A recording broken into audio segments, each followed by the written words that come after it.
Well, hello everyone, welcome back to my channel. Fine here, and welcome to Fine Reads. I wanted to talk just randomly about books a little bit today, and I talked with a couple of other booktubers the other day, and they said, for random talking about books, weekly wrap-ups are always great. And I thought, weekly might be a bit too often, but every other week might be great. So I thought I'd just start, and then we'll see if I upload more of those random check-ins of book ramblings every now and then. You've probably seen the last 2 weeks I was not really great with uploading videos. Work was a bit... it was good. Seriously, I'm not just saying this. I really enjoy my job that I have right now. It's so up my alley.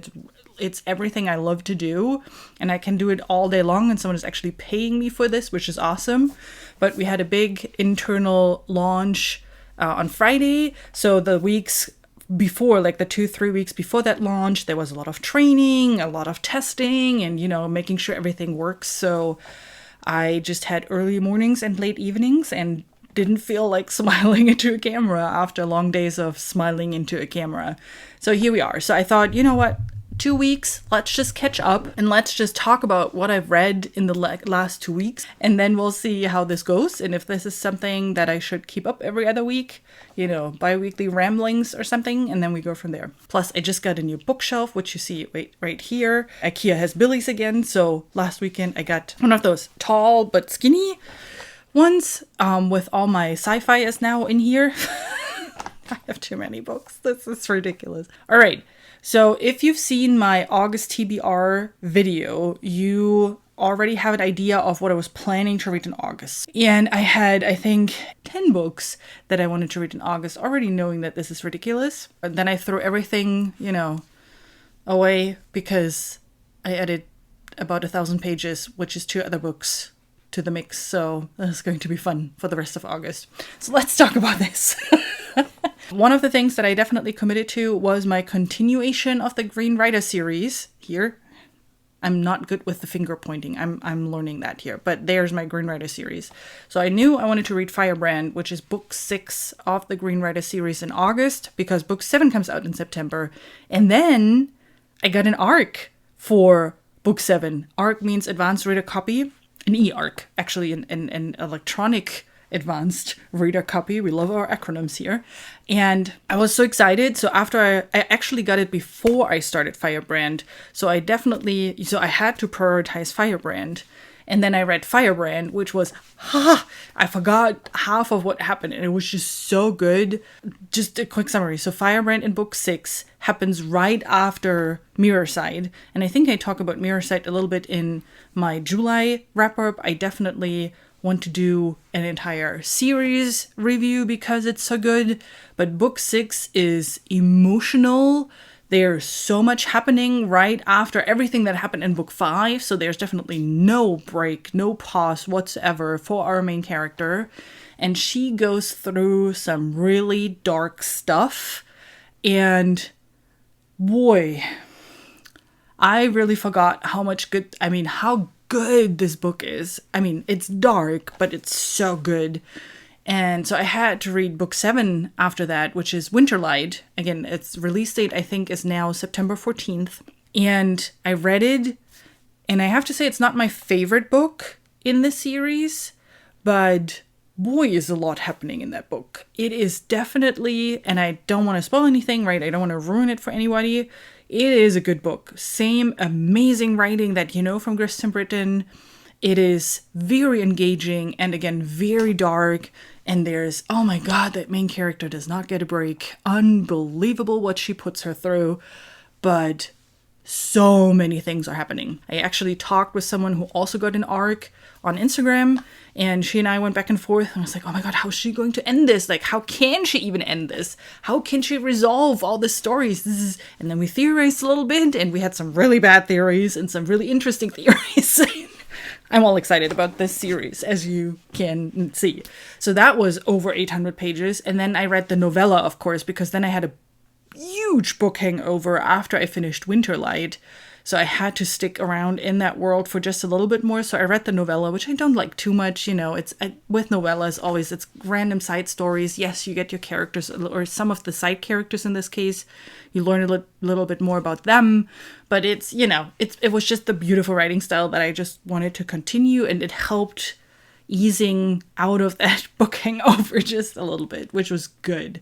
So already 2 books, which is close to both of them, close to 1,000 pages that I wasn't planning on reading. So you can imagine that the 10 books that I was planning for August, this is not going to happen. But the next one that I read then was the Literati book pick. I forgot which book club it was. Audacious, I think.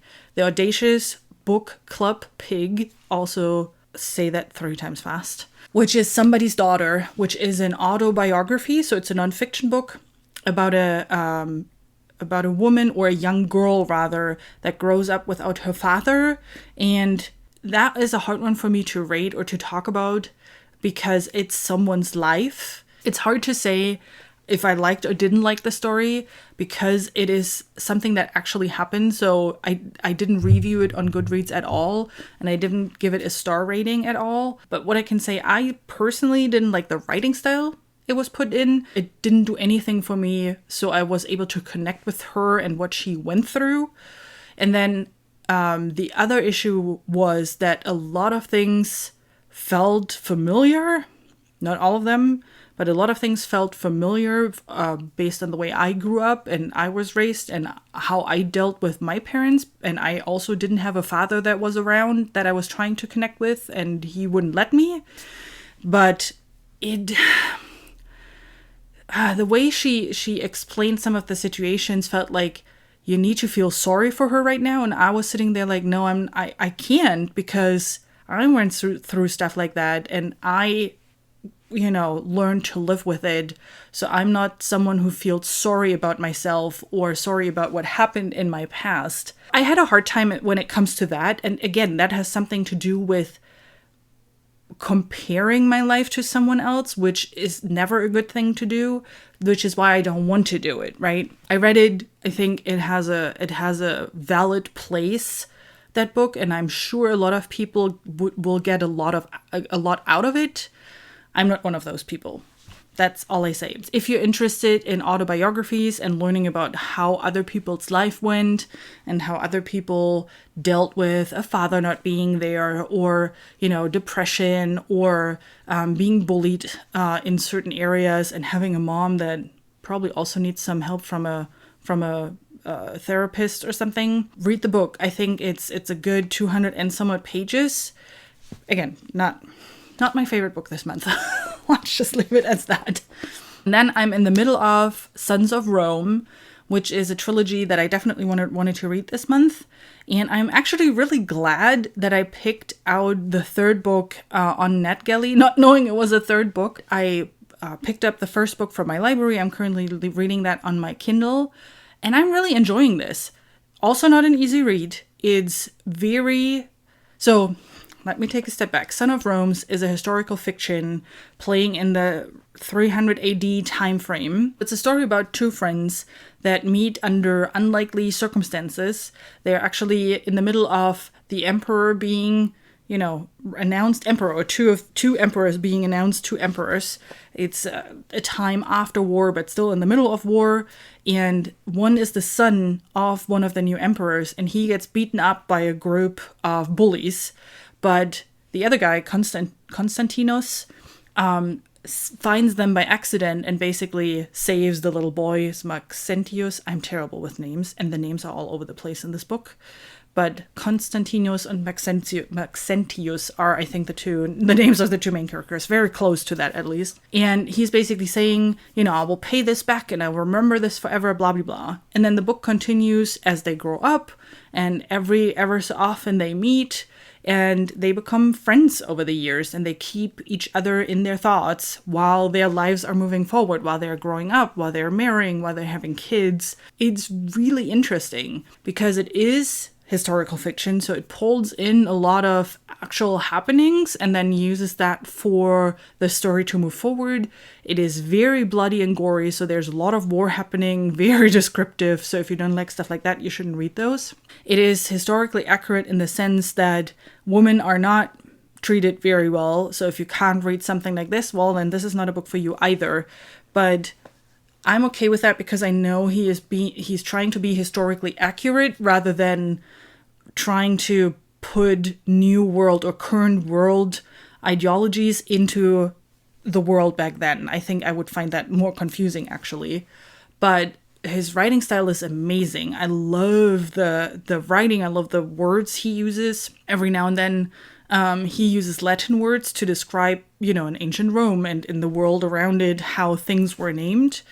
And thankfully I'm reading it on my Kindle, so I can use my translation feature, which helps. But it's such an amazing story, and I'm about 65% through, and I hope I will finish it tonight. And then let's talk about next reads that I'm planning to do. For the rest of August, I had a bunch of series that are buddy reads or series starters that are buddy reads that I wanted to tackle, and then I want to finish out some series. So I'm not 100% sure how I'm going to prioritize those.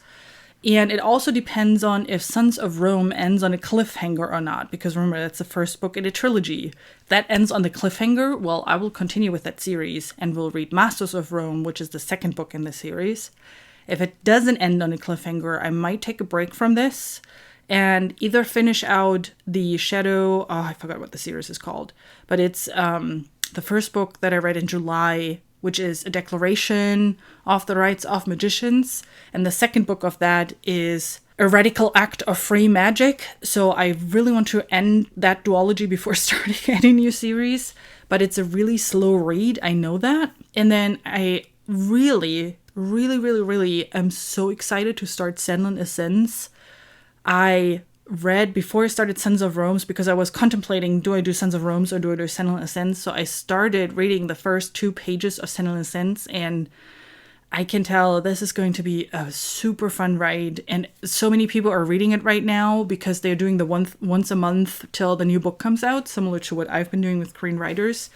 And I want to do that too. So everybody's talking about it, everybody's excited about it. And I'm just like, ooh, I really want to read this soon. And similar on the Senlin side is also The Empire of Black and Gold, which is the buddy read for Library of Alexandria's, I don't know, he calls it Shadows of the Apt, I think. Anyway, so that is the other one. I haven't read the first 2 pages on that one yet. So yeah, those are the 3 books that I'm really excited about at the moment. And then because everything that I'm reading currently is epic and huge, I feel like I actually need to take a break from those big stories and read something easier, but then I don't know, what is if I'm missing something? Problems to have, I'm telling you. So yeah, that's kind of my plan going forward. Again, it's not really a plan, it's more we'll see what happens. But if Sons of Rome does not end on a cliffhanger, I'm pretty sure it's going to be Radical Act of Free Magic or Senlin Ascends. We'll see. I want to read them both at the same time, but I rarely read books at the same time. I need to read one book, finish it, and then the next book. So I only read one book at a time usually. You see, problems that I have that are not really problems, but making decisions. Anyway, so I hope you enjoyed my ramblings about books. Thanks so much for watching. I hope you have a great rest of your day, and I'll see you soon with my next video. Bye!